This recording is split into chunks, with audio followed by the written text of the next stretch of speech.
আসন্না trust, সুন্নাতে উদ্ভাসিত জীবনের জন্য। আমাদের মসজিদে কয়েক ভাই বাংলা অনুবাদের বুখারী হাদিস পড়েন। অনেকে বলেন আলেম ছাড়া বাংলা হাদিস পড়া ঠিক না। কথাটা কি সঠিক? কথাটা বেঠিক। কথাটা কি? আলেম ছাড়া বাংলা মসলার বই পড়া যায় কিনা? যায়। কোন আলেম না এমনি লোকে বাংলায় মসলার বই পড়া যায় কিনা? কিন্তু নবীর বই পড়া যায় না, ঠিক না? আব্দুল্লাহ জাহাঙ্গীরের বই পড়া যায়, আর মোহাম্মদ সাল্লাল্লাহু আলাইহি ওয়াসাল্লামের বই পড়া যায় না, ঠিক না?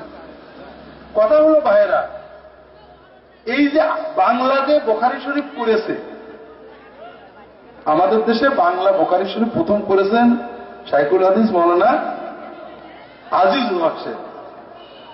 উনি নিশ্চয় এখন দুদকে আছেন, এটা নাজেজ কাজ করে গেছে।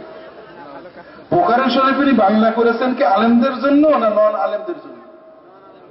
আলেমরা তো আরবি করবে, যে আরবি জানে না সে তো আলেমই না, সে মাদ্রাসা থেকে 5টা ডিগ্রি নিয়ে সে আলেম না।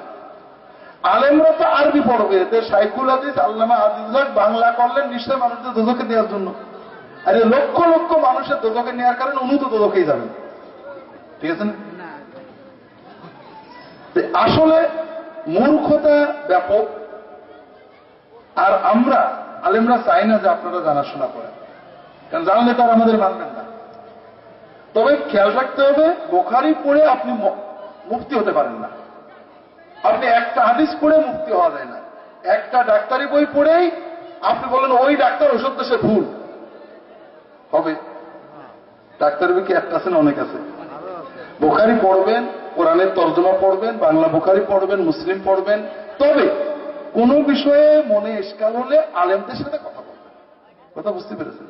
আমাকে বলছে আমার এক ছাত্র বলছে যে স্যার তারাবির নামাজ 20 রাকাতের কোন হাদিস কি আছে? বলে হ্যাঁ আছে। আমি কিছু হাদিস দিলাম। স্যার এই বুখারী শরীফ বাংলা হয়ে সব সর্বনাশ হয়ে গেল। কেন রে বাবা? ওই যে এরা বুখারী শরীফ হাদিস এনে দেয় যে 8 রাকাত। বলে যে তুমি তো মুয়াত্তা ইমাম মালিকের হাদিস এনে দিতে পারো 20 রাকাত। ওরা তো বাংলা বুখারীটা পড়েছে, তুমি তো আরবি মুয়াত্তাও পড়েনি, বাংলাও পড়েনি। ওরা তো তোমার চেয়ে ভালো। বাংলা করলে যদি সর্বনাশ হয় তাহলে উর্দু করলে তো সর্বনাশ। তাহলে আলেমরা উর্দুতে হাজার হাজার বই লিখেছেন, তাহলে আলেমরা সব দোজখে যাবে, ঠিক না?